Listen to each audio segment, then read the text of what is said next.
You guys know by now that I'm a firm believer that the borrower is slave to the lender, because your most powerful wealth building tool is your income. And when you haven't committed your income in the form of payments to everybody else, you can invest it and become wealthy. Really. The average car payment in America today is $503. That's just cray-cray. That's nutty.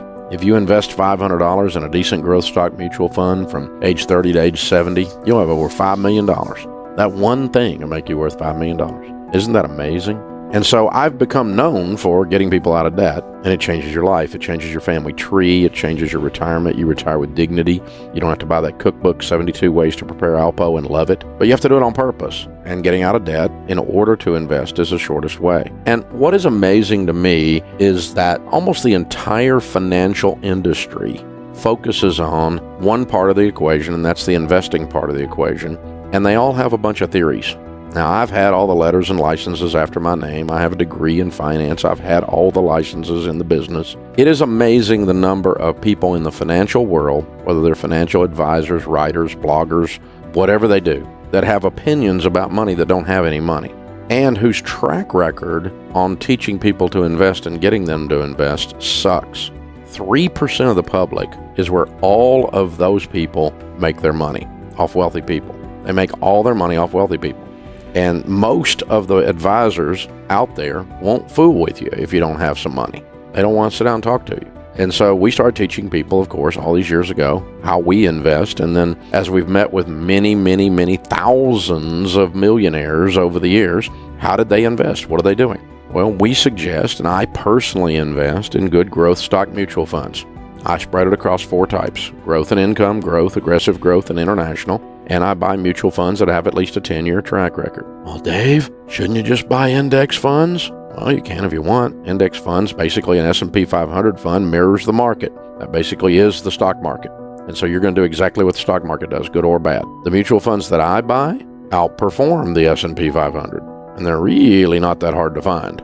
A lot of mutual funds don't outperform the S&P 500. So if you're going to buy that, well, that'd be dumb. Just buy an S&P 500. But I buy mutual funds that outperform the S&P 500, and my portfolio mix that I just outlined is pretty much always beats the market because I buy funds that outperform the market. It's not that hard to do. You open up the prospectus, and there's 2 little lines on the graph. One of them is the S&P 500. If the mutual fund you're looking at, if that line is below that S&P 500 line, don't buy that fund. Duh. This is hard. Really not that much to this. But Dave, you just tell people buy those loaded funds. Yeah, they'll pay a commission. That's fine. Have somebody in your life helping you do the investing. All the data says that you'll continue to invest doing that. But when you're out there by yourself with all your theories and some idiot newscaster comes on the evening news predicting the end of the world, what do? You cash out all your mutual funds at exactly the wrong time because you don't have anybody in your corner saying, don't jump, don't jump. Instead, you're just out there with your own emotions and the newscaster, and that's how you pick out when you jump in or out of the market, and that's just dumb. So all the data says a decent portfolio of good performing mutual funds wins. And the big thing is actually putting money into the mutual funds, actually investing. One piece of research shows that 74% of the reason of retirement success is doing it. It's called savings rate. The number of you that put money in versus talk about it and continually put money in. Year after year, year after year, year after year, month after month, week after week, out of your check, into your 401k, over and over and over and over and over again. This is how you get wealthy. It's ludicrous. I know a lot about mutual funds. And let me tell you how I pick mutual funds. About 80% of the choice on my mutual fund, 85%, is based on its rate of return, its track record. If the track record's tied, and I'm trying to look, I look for the longest track record. Who's been doing it a long time? I like neighborhoods with big oak trees when I'm buying real estate. You see what I'm saying? I like a long track record, something stable. I don't like risk. I like to make money. Risk equals not making money for me. Big risk, anyway. We should spread it across 4 types: growth and income, growth, aggressive growth, and international. Let's talk about those for a second because there's all kinds of names for mutual funds, and the name of the mutual fund tells you what is in the fund. Okay? A growth and income fund is also called a large cap fund, sometimes also called a blue chip fund. Now, the blue chip is the most expensive chip on the poker table, so that means these are big companies in this. Large cap is short for large capitalization. Large capitalization means these are large companies. And so your growth and income funds are large companies. Boring. Of the 4 types of mutual funds that I put money into and I recommend, this is the calmest. If you were to chart this volatility on this fund versus the stock market, you would see it's a lot calmer than the market. And so it's your friend when things are going down, in other words. It's your stable. It's the big old dinosaur companies. They're boring. When things are going up, by the way, it's also boring. It's not exciting when things are going up. It's a downer. You look at that thing going, why is it not doing well when the rest of the market's going up? Because it goes slower than the market up and slower than the market down, because this is stable land.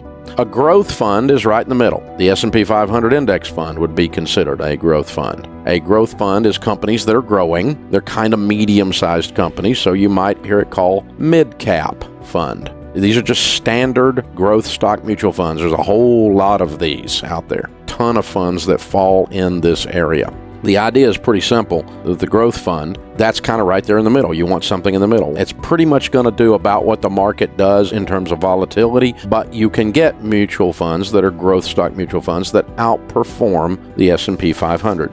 You can even get growth and income funds, even though they're not as volatile, that outperform the S&P 500. Then there's the aggressive growth fund. This is the wild brother, okay? It's the crazy one.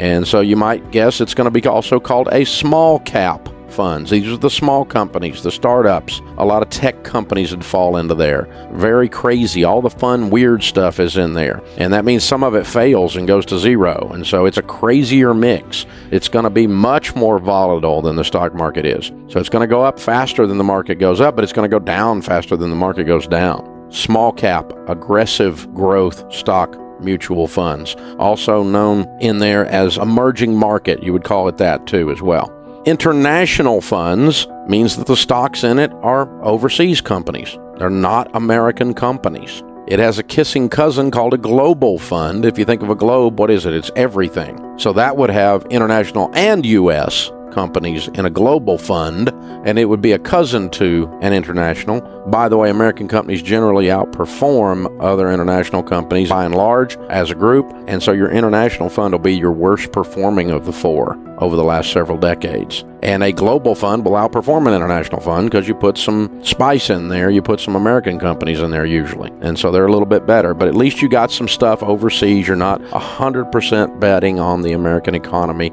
Not that I'm anti-American, I am not. This is not a patriotic thing, this is a diversification thing. And so, you want to have some BMW and some Mercedes in there. You want to have some LG and some other stuff. Even though some of those things are made stateside, those are foreign companies. And so you look for companies that are overseas based, could be a French company, could be whatever, that are in an international fund. And then you spread your investing across those 4 types. Very simple here. The thing is, do it. That's the thing. Everybody talks and talks and talks and talks and talks about investing. The problem is nobody does it. People we talk to on the Millionaire Theme Hour that are millionaires, you know how they got to be millionaires? They did it. And they never, when I ask them how they became millionaires, they never say, oh man, I hit the home run. They never say that because it never happens. Oh, Dave, I hit the home run. I got this mutual fund that went straight up and I made all my money in one good buy. My golfing buddy gave me a stock tip. I don't meet millionaires that did that. I hear stories about it, but a golfing buddy with a stock tip is like a golfing buddy with a fishing story, the one that got away. I mean, it's just everybody's got an opinion and it's all a bunch of crap. And so you just have to really stop and go slow and steady. Actually investing is the way. It's the way. It's the only way to go. So growth and income, growth, aggressive growth, international. Don't chase the returns. Do not invest money in things you do not understand. People get ripped off when they invest money in things that someone told them is good and they trusted the person instead of knowing what the flip they were doing. All these athletes you read about, the NFL stars, and they lost $10 million or they made $100 million and it's all gone. And you know how they lose their money? Because they give it to someone else to handle and they don't even look at it. And then they're shocked to find out that person was a crook. That's how you lose your money. It's your money, just like it's your kids, which means you have to make it behave, just like you have to make your kids behave. You have to do that. If you want good kids, that's how it's going to happen. If you want money, that's how it's going to happen. You have to understand it. Now, you don't have to have a master's degree in finance. This stuff is not rocket science. It is really not that difficult. And you really, really seriously have to do this, and you have to understand what the money is going into. Do not put money in it. That's why when you're buying insurance, when you're getting a mortgage, doing your investing in mutual funds, that's why when you do all of that you have to understand what you're doing. And the only way you're going to do that is when you're picking someone to help you in one of those areas.